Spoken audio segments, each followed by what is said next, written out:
Hi, my name is Ira Williams, and this is Leadership 90. Let's continue to unpack the keys to effective negotiation. In the last segment, we talked about my 3PT philosophy of deal making and how, by considering performance, players, price, and timing in a holistic fashion, negotiations can be conducted with much less frustration. Let's look at an example of how this works.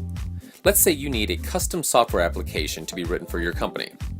After all the due diligence and fact-finding interviews, you settle on a firm, Acme Software, and using 3PT, you determine that these are the main deal terms. The performance, in this case, are the specs of the application, the features you require, the support you need, and so on. The players are the 3 Acme developers who will actually write the application. The pricing is obviously the fees that you'll be paying the firm for the application. Let's assume Acme is proposing a $100,000 development fee with 50% due at signing and 50% due when the application is delivered.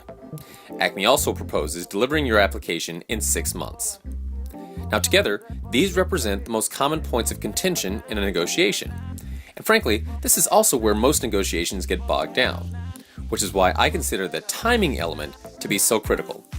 Let's continue this scenario. Now, let's assume that the $100,000 bid to create this application is higher than the $80,000 you had budgeted, so it looks like your interests are out of alignment. But you realize that if you can get the development completed in 3 months instead of 6 months, then the savings you get from the new application will cover the $20,000 difference.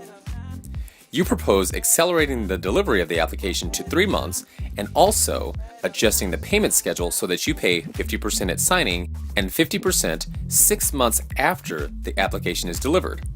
Acme agrees and you sign the deal. Now this is what I call a your price, my terms negotiation, because the vendor, Acme, got the $100,000 price they asked for, but you were able to get the application delivered sooner and pay for it much later than had originally been discussed. But please don't miss the fact that it was an adjustment in the timetable of the project that allowed you to close this deal. The net takeaway is that negotiations should be approached with an attitude that a deal can and will be structured so long as the 3 PT elements are creatively leveraged. I hope this helps.